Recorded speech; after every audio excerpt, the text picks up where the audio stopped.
Dans cette synthèse, l'émission Grain de Métamorphose présente Nadia Boily, vice-championne du monde de mind mapping et co-auteure du livre Ça ne tient qu'à vous sur l'apprentissage rapide. Elle raconte son expérience à l'école où l'apprentissage était difficile et demandait beaucoup de temps. Elle regrette que l'on ne lui ait pas appris à apprendre de manière efficace. Son co-auteur, Marie, se considérait comme mauvais en mémorisation et n'aimait pas lire. Cependant, grâce à des techniques d'apprentissage rapide, il est aujourd'hui double champion du monde de lecture rapide. Ils partagent leur expérience et proposent des outils pour libérer le potentiel cognitif et développer un apprentissage efficace. Kamel est devenu double champion du monde de lecture rapide, ce qui est impressionnant compte tenu du fait qu'il recherchait autrefois des résumés de livres et des alternatives aux classiques littéraires. Dans son livre, il parle de l'importance de l'apprentissage tout au long de la vie et de l'influence de ses parents, qui n'avaient pas eu la chance d'étudier. Ils ont transmis à Kamel et à ses frères et sœurs la valeur du savoir et de l'éducation. Kamel est fier de pouvoir transmettre à son tour ce plaisir de lire et d'apprendre. Il considère le savoir comme une richesse précieuse, inviolable et capable de reconstruire tout dans la vie. Il souligne également l'accès facilité à la culture et à la connaissance en France, mais insiste sur le fait que cela ne devrait pas être négligé. Même ailleurs, comme en Mauritanie, où Kamel et son partenaire ont participé à un salon du livre, l'accès aux livres est limité et précieux. Kamel et son partenaire utilisent leur centre de formation et leur association humanitaire pour transmettre leur savoir et apporter des actions éducatives, en France et à l'international. Le livre de Kamel remet en question le mythe de la discipline et explique que le vrai problème réside dans les croyances auxquelles nous sommes attachés. Est-ce par notre culture et notre entourage? Il encourage à aller au-delà de ces croyances limitantes pour avancer et se développer. Ben pense que pendant des années, il croyait qu'il n'avait pas de mémoire, mais son cerveau lui montrait constamment ses croyances limitantes.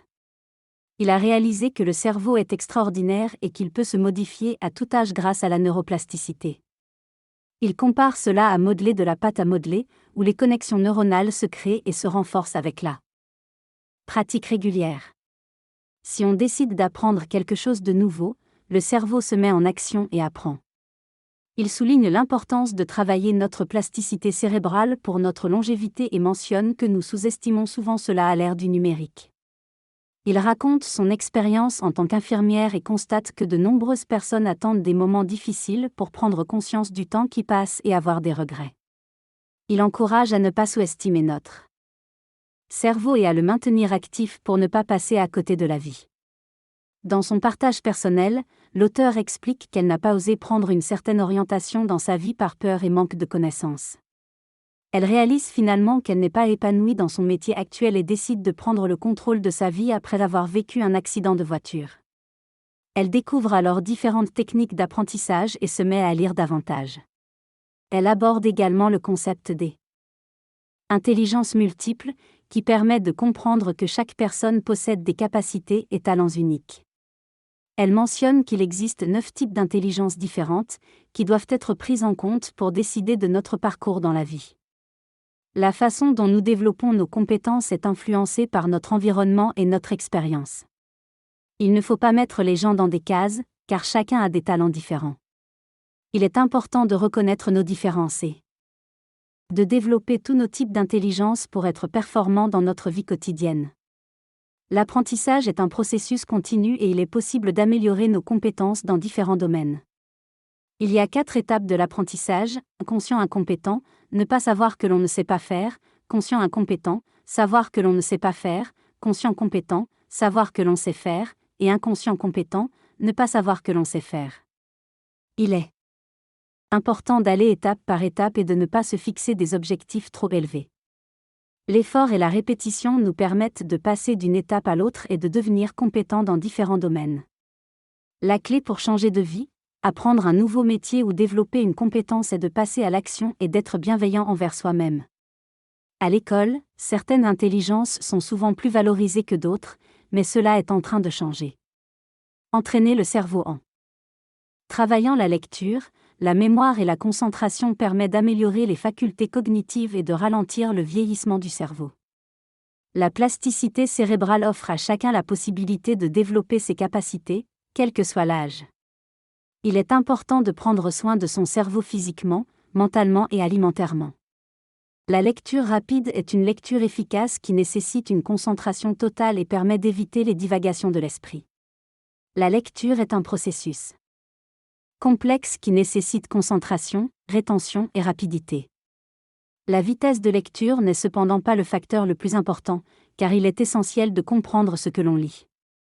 La lecture rapide nécessite un apprentissage progressif et régulier, ainsi que l'utilisation de techniques et astuces spécifiques. Il est également important de prendre des notes pendant la lecture et de les relire par la suite pour mieux assimiler les informations. La lecture efficace ne consiste donc pas simplement à lire rapidement, mais à prendre le temps de savourer la lecture en fonction de ses objectifs et de l'environnement. La lecture est une activité essentielle pour notre développement personnel et notre construction, car elle permet d'acquérir de nouvelles connaissances, d'enrichir notre vocabulaire et d'améliorer notre concentration. Elle nous permet également de gagner du temps en profitant du savoir déjà acquis par d'autres auteurs. Le temps étant une ressource précieuse, la lecture nous permet de l'utiliser de manière optimale. Dans cette synthèse, l'oratrice exprime l'importance de profiter de chaque instant et de ne pas dire qu'elle n'a pas le temps, car on peut toujours trouver le temps pour lire. Elle encourage à consacrer quelques minutes par jour à la lecture, ce qui permet de finir plusieurs livres par mois. Elle souligne également que la lecture développe l'empathie chez les enfants. Elle aborde ensuite l'utilisation des cartes mentales, un outil qu'elle trouve extrêmement efficace pour la prise de notes, la synthèse et la résolution de problèmes. Elle pense que les cartes mentales devraient être enseignées à l'école, car elles sont utiles dans de nombreux domaines de la vie. Elle souligne que cet outil peut être utilisé aussi bien sur papier que sous forme numérique. Elle conclut en disant qu'une carte mentale est un ensemble de branches qui partent d'un noyau central et que chacun peut commencer à en créer une en utilisant cette structure de base. La carte mentale est un outil efficace et pratique pour organiser ses idées et prendre des notes de manière visuelle. Elle se présente sous forme d'une feuille de papier horizontale, permettant une vue d'ensemble instantanée. Le sujet principal est placé au centre, entouré de branches principales accueillant les sous-thèmes. Plus on s'éloigne du centre, plus la précision des informations augmente. Les informations sont hiérarchisées par mots-clés, permettant l'ajout de branches au fur et à mesure des besoins. La carte mentale facilite la prise de notes rapides et la possibilité de faire des liens entre les idées. Elle est particulièrement efficace pour résoudre des problématiques professionnelles et favorise la collaboration en groupe. Elle permet d'économiser du temps et d'améliorer l'efficacité dans la gestion des projets. Un exemple concret est donné avec l'utilisation de la carte mentale par un ingénieur spatial pour anticiper les problématiques de déploiement d'un lanceur de fusée. La carte mentale permet de structurer l'ensemble d'un projet en un seul coup d'œil, ce qui permet de prévoir les éventuels problèmes et d'anticiper les besoins. Elle apaise l'esprit et utilise le potentiel du cerveau en traitant les images plus rapidement que les mots. Elle permet de reprendre le pouvoir sur son apprentissage en devenant proactif, contrairement à la prise de notes passive. En utilisant la carte mentale, on gagne du temps et on peut l'accorder à d'autres plaisirs. La mémoire est complexe, mais elle peut être renforcée grâce à la carte mentale et à la lecture. Il existe plusieurs types de mémoire et différentes façons de les renforcer. Dans cette partie du podcast, il est abordé le sujet de la mémoire et des différentes méthodes d'apprentissage. Il est souligné qu'il existe différents types de mémoire, tels que la mémoire à court terme et la mémoire à long terme. Il est mentionné qu'il est important d'adopter de bonnes stratégies d'apprentissage pour retenir l'information efficacement. Il est également précisé que certaines personnes ont des méthodes d'apprentissage qui diffèrent, comme la lecture, l'écriture ou la récitation. Les notes prises lors de la lecture peuvent être une aide précieuse pour la révision. Il est conseillé de répéter régulièrement les informations pour les consolider dans la mémoire à long terme.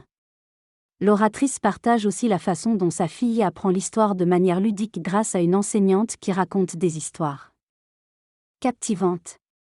Elle souligne l'importance d'intégrer de l'émotion dans l'apprentissage, car cela favorise une meilleure intégration des connaissances.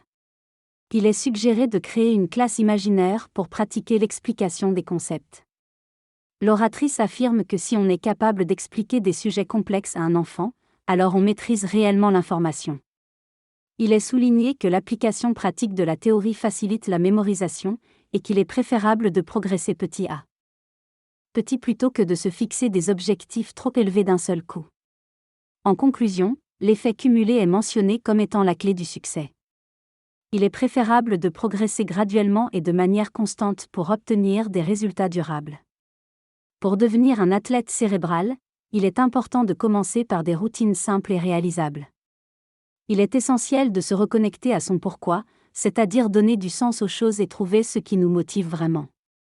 Ensuite, il faut progressivement mettre en application ces routines, comme la lecture quotidienne, l'apprentissage de la carte mentale pour gagner en efficacité, et fixer des deadlines pour ses objectifs. Il faut également faire preuve de patience et de persévérance, car devenir un athlète cérébral demande du temps et de l'effort. Dans cet épisode, Nadia nous parle de l'importance d'avoir de la discipline dans notre vie. Elle explique que, même après avoir fait le travail de remise en question de nos croyances et de clarification de nos objectifs, il est nécessaire de s'accorder un temps quotidien pour des activités significatives, comme la lecture. Elle souligne que cela nous permet de nous relier à notre pourquoi même dans les moments où nous ne sommes pas motivés.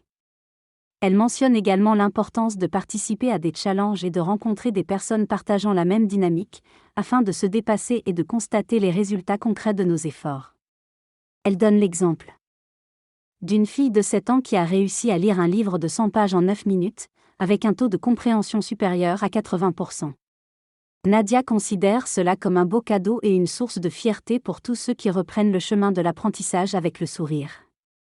L'épisode se termine avec une recommandation du livre de Nadia, intitulé Ça ne tient qu'à vous, et une invitation à écouter l'épisode sur la lecture dans le podcast Conversation du Scarabée.